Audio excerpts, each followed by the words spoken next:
This is day number 2, Pixis Designs.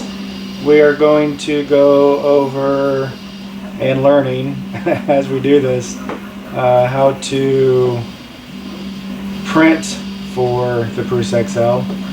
Right now I currently have one of my build plates for the MK3, and you can see that the front half of my ripsaw that I currently produce pretty much takes up the majority of it. Definitely the height anyways. And let's see how long this usually takes to print out.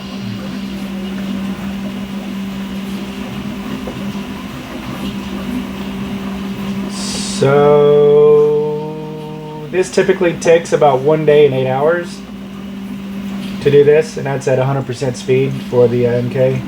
I usually jack it up to maybe 150 to try and get it around 24 hours. So this is the MK3, not the MK4. I have not actually tested this on the MK4 yet. I'm slowly trying to post stuff to the MK4, and I like to do test prints to make sure that I can handle it with the current firmware. So I'm still learning on the MK4. So here's the Prusa XL. This build plate is gigantic. Very impressed. So typically this would also take up a plate in of itself. Then of course this is what was on the last build plate, and I still have all this room around, so I can make some pretty damn big things on this machine. Very impressed. This particular plate takes about 2 days and 1 hour to run. That's probably about right, maybe if not under, because the 0.06 millimeter tip is just going to be laying down much more fat, thicker lines. And it doesn't really look like I'm going to lose a lot of detail with a 0.06 millimeter. So I'm definitely going to have to give this thing a try and see how it looks. But that is not what this machine is going to be used for, these bigger pieces. Since I've already developed these for my MK3s, I'm pretty much going to keep these on those machines. So this build plate, or this machine, is going to be used for much newer stuff coming down the line, such as the Demon that I'm actually modeling up as we speak. Well, actually not as we speak, since I'm not really doing that right now, but it's in the modeling stages anyways. So I think, say if I wanted to remove these out, playing with the paint on feature, and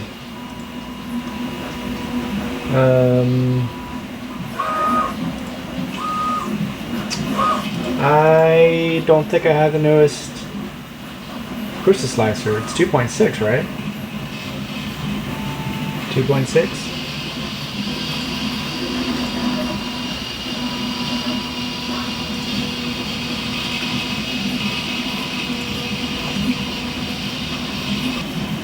Okay, so I had to dig around for a few seconds. Right now I currently only have the original Prusa XL 0.6 millimeter nozzle installed onto a Prusa slicer. I need to, well, get rid of that. I don't know if I'll get rid of that from this screen, but I need to install the 2 head, and I'll probably go ahead and install all these while I'm at it. And that should give me the option to start painting stuff. We're going to finish that. Ooh, what's that? Ah! I think that's the white block, maybe? Alright, so I guess I'll go over here to filament settings, extruder 1. Say I put green on that one. Then go to extruder 2.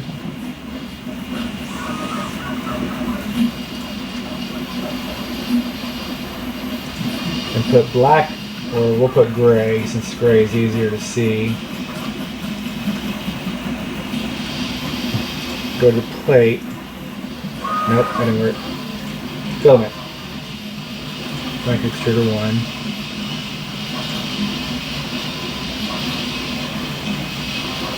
Okay, well, that didn't keep. Extruder 1, we want that to be green. Again, fumbling my way through this. This is my first time, y'all.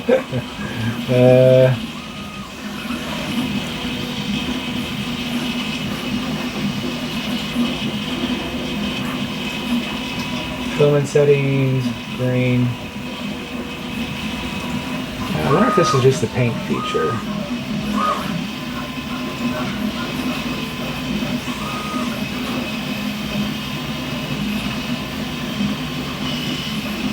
Let me go back to, let's go to here, 0.04, discard. Oh, that, ooh, neat, soluble. Cool, cool, cool. We are just going to use regular Overture PLA. Discard. And on this one, Overture PLA. Okay.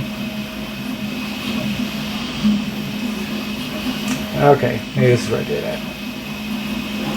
So we're going to change this to green. Okay, good. That's what I want to do.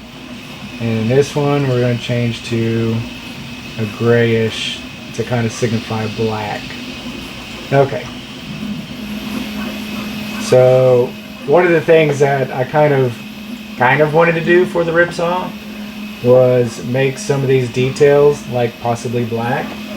So I guess I select the model here, select the paint feature, and I want to be probably not smart fill, brush, triangles, black. How do I select?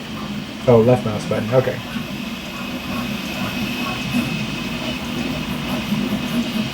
Now this is not something that I'm going to print up for now, you know. I may at a later date, but this is definitely something I'd like to try. But just for the sheer sake of making sure everything is functioning correctly on the printer, I'm kind of teaching myself how to do this real quick, just so I know what I need to do. And oh, these are going to be so much. So let's do a smart fill on this. Yeah, there we go. That. Okay.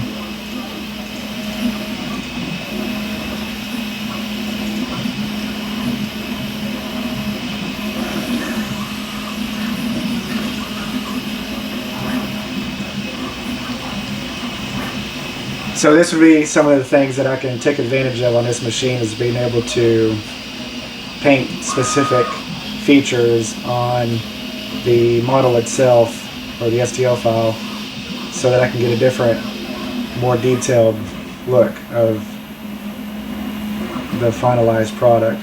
And that looks pretty cool. I kind of want to do this in black, but it shows up better in gray. And then of course the shovel.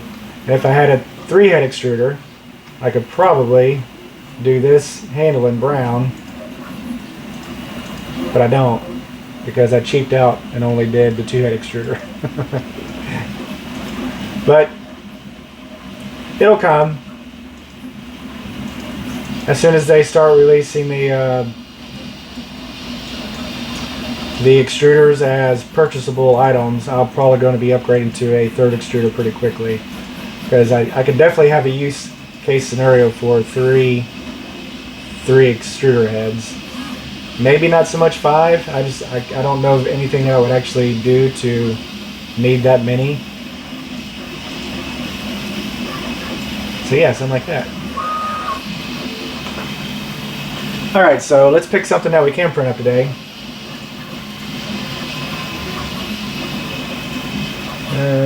Turn painting off. Turn that off. It's a neat little wipe tower. I'm going to guess that's modifiable. Interesting. Okay, so something I decided on. This is one of the shock braces that I have for my rip saw. Normally I just print this in one color, typically black or silver. Right now I got black and red loaded up into the machine right now. The red's not printing the best.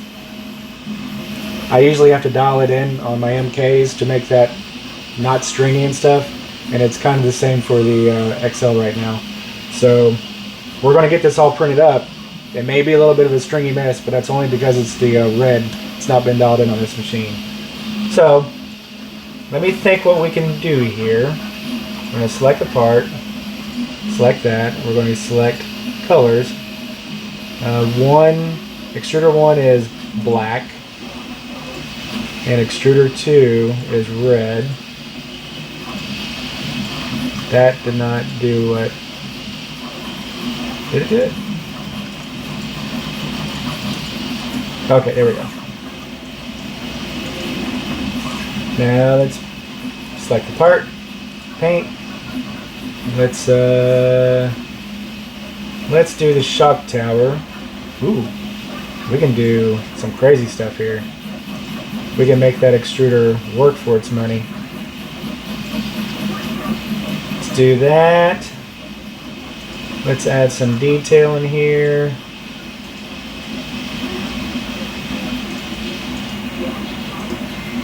Like that.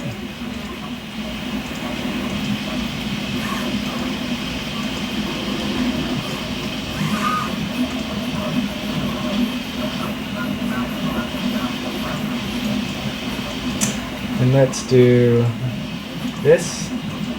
Oh, we'll do that for now, just so we can see what we're doing.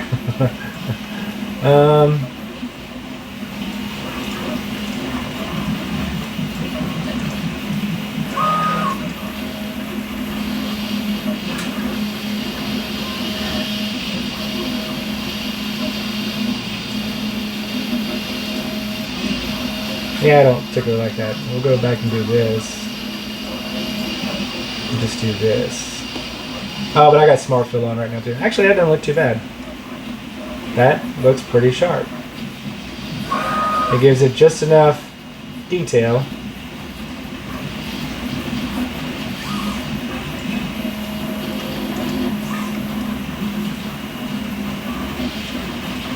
And that'll definitely make that head work for the money. So, okay. Turn it off. Slice it. Detected print stability issues.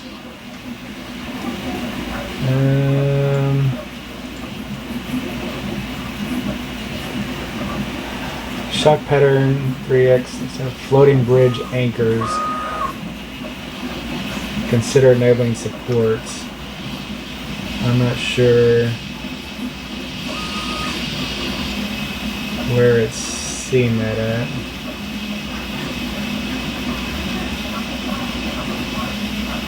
Oh, unless it's looking at this underside here, it's wondering if I need to add support structure up underneath there, which I don't. This runs fine on my other machines. I mean, the worst that can happen is it'll screw it up, right, guys? Okay. There's my wipe tower. And this is one of the reasons why I typically won't be doing stuff like this, just for the fact that you have such a waste of filament doing these little purge blocks or whatever you want to call them.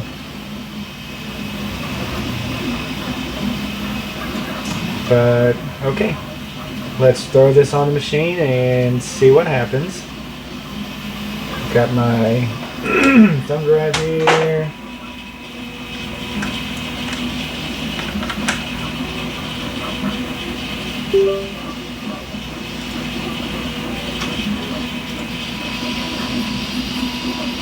And export it.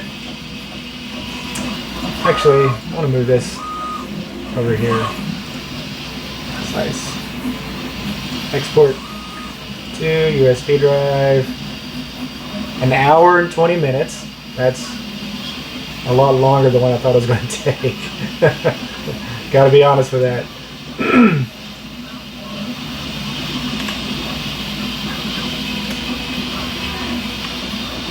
And that's with a 0.6 millimeter nozzle.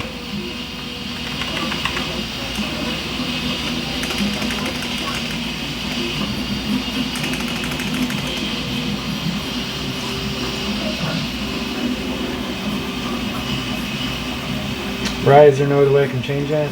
It's quality, detail, speed, draft.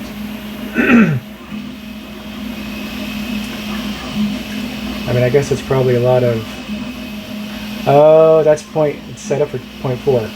My bad.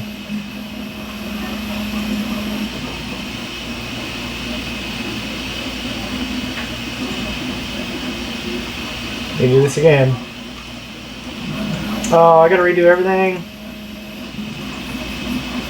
Okay, good.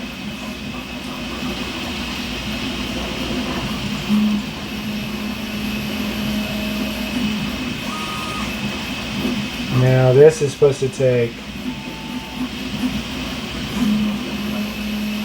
Oh, it's still an hour and 20 minutes, so...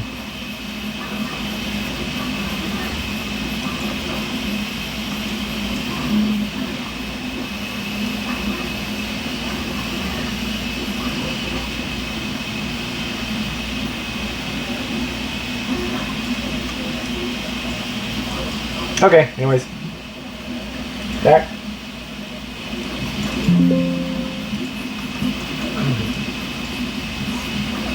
And we're going to go over there to the machine. There we go. Doing the purge. Ooh, that was a big old blob. Ooh, hefty blob. Ow, hot blob.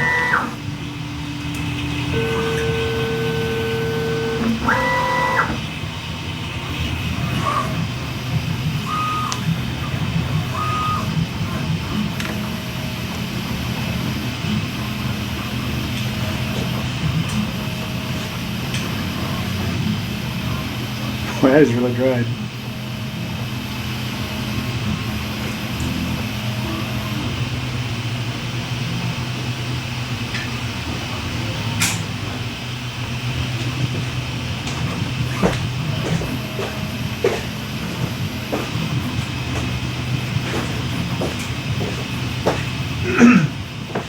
I guess the only drawback to this is it's going to be hard for you to see what it's doing. I think what I'll do is I'll move this camera over here because that bar is going to be in the way for the majority of this. And I think you'll get a better view right here.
So I'm not seeing too much of a quality difference. We're currently at 125%, so I'm probably going to go to 135 now. Ooh, that's not good.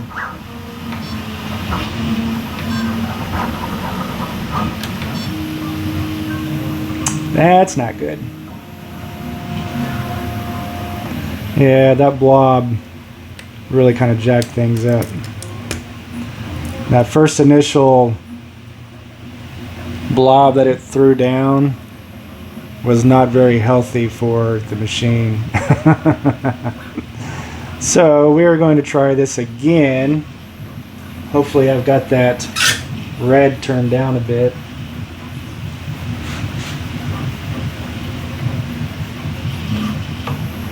Because I mean, it's just oozing out of that extruder. In here.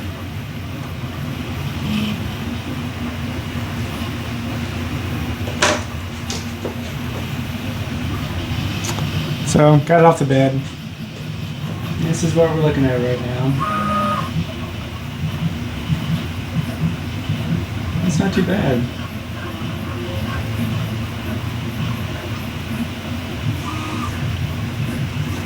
So, we're going to start this over. Be right back. Actually, what I'm going to do is I'm just going to start it over from about where it just was. So, we'll still capture the whole thing. Okay, this is about where I left off. So, after I got through with running that piece, well, not running it, but after the collision with the blob, I went back in there and I adjusted the PLA temperature for the red down to about 185. It's doing a lot better, as you can see. And I removed the purge block because you don't need it. or the white block or the purge tower, or whatever you want to call those things. As soon as I got through printing that piece, it dawned on me, I was like, why are we running a white tower, purge tower, whatever you want to call that thing? Why are we doing that? These are extruders ready to go. You weren't supposed to actually need to do that unless you're bleeding out color. So I took away the purge tower, and voila, we are running without it. You're supposed to be able to, because I actually had to look it up on the forums just to make sure that do you need these towers, and the majority consensus is you don't need to. Joseph Prusa made an actual statement about that, says he was trying to get away with as much as possible with these multiple extruder setups. So yeah, so it's gone, got rid of it, and it's printing very well now, especially after I reduced the temperature on the red. So back at it.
Okay, we got a finished part.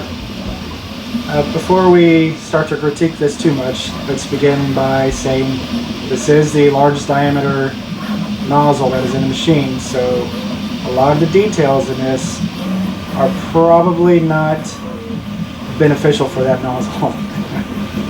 So, having said that, this is the outcome. Probably need to go to a much smaller tip, especially considering some of these were maybe at most two layer lines deep. And again, I don't even remotely have that red dialed in yet, especially on this machine. I barely have it dialed in on my MKs because sometimes it strings like crazy and sometimes it doesn't. But like on this particular part, I had actually set it up. There's like 4 little bolts here. It was supposed to do that in red, but considering the thickness of that tip, those didn't even pull through. And this is barely a layer tall, and that's barely a layer tall. So overall, I would say as long as you're using a much smaller tip for stuff like this, much higher detail, they did a pretty good job. I mean, it did a lot of switching back and forth, as you saw in the video. The only thing I don't understand is this. This right here, I'm guessing that could be something like the extruder is wiping away as it's printing that. It's kind of like a string but not a string. So that's probably just something that I need to seam up in the slicer. Also probably my fault. You can see in here the times that I actually changed the speed of the machine. So I started at 100%, moved my way up to 125, 135, 145, and finally up to 150. So 150, well actually this is pretty much the beginning. This layer right here is pretty much the beginning of the red and black swap over, so there's probably something to do with that as well. But overall, I think it did really good. You just got to be able to program for the switching of the extruder colors, and this is all new to me, so I consider this a good enough success for me. I know what I need to do, and I'll be able to more utilize parts in the future to be able to do multicolors. But that's your Prusa XL multi-head in action. I'm going to fast forward most of that action because that was like an hour's worth of printing. And that's not even until after I fixed some of that to not actually need the purge tower or the whatever white tower, whatever you want to call it. So that's probably it for today. Now I actually need to fix my other 2 machines and get some production going. This is Pix Designs, signing out.